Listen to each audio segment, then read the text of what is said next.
जाट मतदाता यहां पर निर्णायक भूमिका में होते हैं, लिहाजा कोशिश राजनीतिक पार्टियों की यही होती है कि जाट मतदाताओं को अपने पक्ष में कर ले। तकरीबन 3 लाख के करीब हैं। अल्पसंख्यक मतदाता भी बड़ी स्थिति में हैं और अच्छी प्रभावी स्थिति में हैं। वैश्य मतदाता की तादाद भी अच्छी खासी है। एससी मतदाताओं की तादाद भी यहाँ पर अच्छी कह सकते हैं आप। ओबीसी मतदाताओं को आप नज़रअंदाज नहीं कर सकते हैं, माना यह जाता है कि कभी कभी डिसाइडिंग फैक्टर हो जाते हैं। जाट मतदाता हमने आपको पहले ही बताया कि निर्णायक भूमिका में है, तकरीबन 3.5 लाख के करीब हैं। नागौर की समस्याएं क्या क्या हैं, जरा ये भी देख लेते हैं। पेयजल की समस्या से जूझ रहे हैं लोग यहाँ पर, ये परेशानी है। शैक्षणिक स्थान, कोई बड़ा शैक्षणिक स्थान नहीं बन पाया अभी तक। सार्वजनिक परिवहन आमतौर पर राजस्थान की एक बड़ी समस्या है, नागौर की भी एक बड़ी समस्या है। सिंचाई की व्यवस्था यहाँ पर प्रॉपर नहीं है, जिसकी वजह से किसान यहाँ पर परेशान हैं। तो ये है नागौर की कुछ समस्याएं, अहम समस्याएं। जब हमारी टीम वहां पर पहुंची थी तो हमने इस बात को महसूस किया, लिहाजा आप तक ले आए हैं। फैसला जनता को करना है। हम आपको दिखाते हैं कि इस बार कितने मतदाता हैं जो प्रत्याशियों के भाग का फैसला करेंगे। 2014 में मतदाताओं की संख्या हम आपको दिखा रहे हैं। नागौर संसदीय सीट, कुल मतदाताओं की संख्या है 16,68,180 के करीब। इसमें महिलाओं की संख्या 7,86,000 के करीब है, जबकि पुरुषों की संख्या 8,81,000 के करीब है। सर्विस वोटर भी यहाँ पर ठीक ठाक संख्या में कहे जा सकते हैं, लगभग 6,000 से ज़्यादा, 6700 या 6,703 के करीब ये सर्विस वोटर हैं, जो इस बार भाग्य का फैसला करेंगे प्रत्याशियों के। 2014 की आंकड़े हम आपको दिखा रहे हैं। अब हम आपको एक पहलू और भी दिखा देते हैं। चूंकि 2013 में विधानसभा चुनाव हो चुके हैं, इसके बाद क्या कुछ रहा है नागौर में, दिखाते हैं। विधानसभा वार स्थिति क्या है। नागौर शहर, डीडवाना, जायल, लांडू, तमाम जो सीटें हैं वो बीजेपी के पास हैं। मकराना, नावा, परबत्सर और खींवसर एक सीट जो जा रही है वो खींवसर की सीट निर्दलीय के पास है। बाकी 7 सीटें फिलहाल नागौर की बीजेपी के पास है। जाहिर सी बात है यहाँ पर बीजेपी विधानसभा स्तर पर मजबूत है, लेकिन क्या बीजेपी का यह जलवा लोकसभा चुनाव में भी कायम रह पाएगा, ये तय जनता को ही करना है। मकराना, नावा, परबत्सर, जायल, डीडवाना, नागौर शहर, ये तमाम सीटें फिलहाल बीजेपी के पास हैं, लेकिन एक सीट हनुमान बेनीवाल जो निर्दलीय यहां से जीत कर आए हैं खींवसर से, वो फिलहाल लड़ रहे हैं। और इस बार आपको हमने इसके पहले भी दिखाया कि जो मुकाबला है, मुकाबले में तीसरा चेहरा जो सीधा मुकाबला है वो 3 चेहरों के बीच में है। अगर आप एक तरफ ज्योति मिर्धा को रखते हैं कांग्रेस से, दूसरी तरफ आप CR चौधरी को रखते हैं बीजेपी से, तो एक चेहरा आपको और बीच में दिखाई देगा जो निर्दलीय है, हनुमान बेनीवाल का। जाहिर सी बात है यहाँ पर हनुमान बेनीवाल अपने लिहाज से वोटों को काटेंगे और मुकाबले को दिलचस्प बना रहे हैं। लेकिन फिलहाल विधानसभा वार स्थिति हम आपको दिखा रहे हैं क्या कुछ है। 2013 के विधानसभा चुनाव के बाद किस तरीके से बीजेपी 7 सीटों पर आई है, जबकि एक सीट हनुमान बेनीवाल के नाम गई है जो निर्दलीय चुनाव लड़े थे। सहयोगी हैं शोएब रजा मौजूद हैं और साथ में नागौर की जनता भी मौजूद है। शोएब। हाँ बिल्कुल आशीष, देखिए नागौर पहुंचा है न्यूज इंडिया का काफिला और पूरी तरीके से अगर देखा जाए तो नागौर नाम है और इसी के मुताबिक शायद यहाँ काम भी हुआ है, क्योंकि गौर नहीं किया गया। अगर इस लोकसभा इलाके की बात की जाए, समस्याएं बहुत ज्यादा है। हमारे साथ तमाम जो जनता है नागौर की वो भी मौजूद है, वो सवाल करेंगे अपने प्रतिनिधियों से, क्योंकि जो उम्मीदवार बनाए गए हैं उनकी पार्टियों से जो नेता है वो भी हमारे साथ मौजूद है। हमारे साथ अगर कांग्रेस की बात की जाए तो कालू खान साहब है, वहीं बीजेपी की बात की जाए तो बीजेपी से CR चौधरी उम्मीदवार है, उनके भाई है सुशील कुमार चौधरी और इसके साथ साथ बीजेपी के नेता भी है।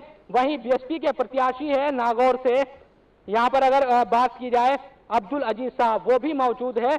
तमाम लोगों से बातचीत होगी। नागौर की जो जनता है वो भी हमारे साथ जुड़ी हुई है। मुद्दे बहुत सारे हैं, क्योंकि चाहे पानी की समस्या हो या फिर शिक्षा स्वास्थ्य के मुद्दे हो, तमाम जगहों पर कहीं ना कहीं जो गौर होना चाहिए था नागौर की समस्याओं को लेकर वो नहीं किया गया। शुरुआत में कांग्रेस से करना चाहूंगा।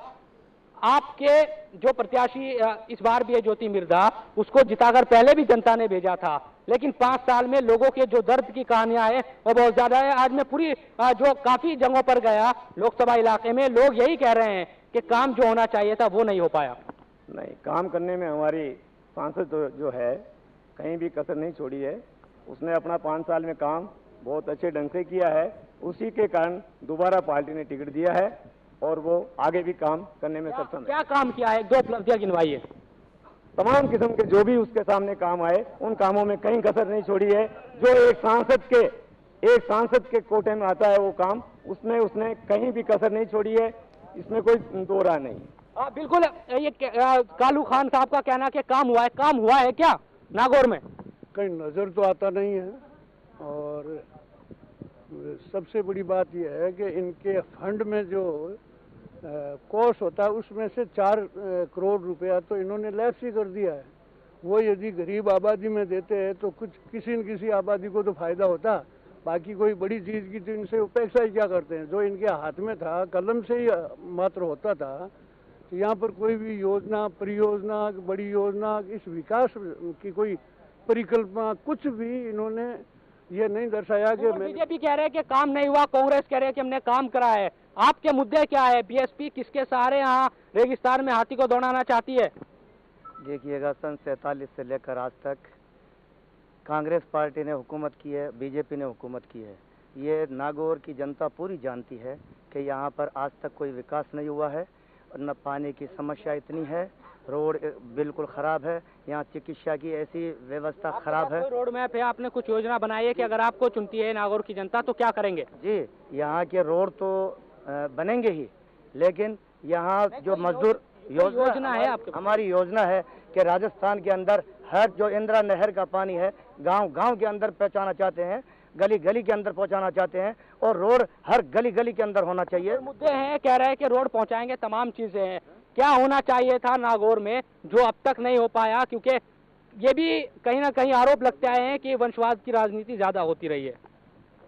नागौर के अंदर मैं कालू खान साहब से एक सवाल करना चाहता हूं कि जब हमारे यहाँ भारतीय जनता पार्टी की सरकार थी और हमारे मुख्यमंत्री श्री वसुंधरा राजे जी सिंधिया ने जो हिमालय का पानी नागौर जिले में लेकर आए थे, उसके बाद सरकार चेंज हुई और ज्योति जी मिर्धा यहाँ की सांसद बनी। पिछले 5 साल में 1 इंच भी पानी अगर आगे बढ़ा है तो वो हमें बताएं, इसका क्या कारण है? मैं ये इनसे पूछना। बिल्कुल, सवाल बहुत महत्वपूर्ण है, क्योंकि तमाम जगहों पर अगर देखा जाए तो पानी ही वो मुद्दा है जिसको लेकर 60 साल से राजनीति होती है नागौर में, लेकिन पानी लोगों को नहीं मिल पाता।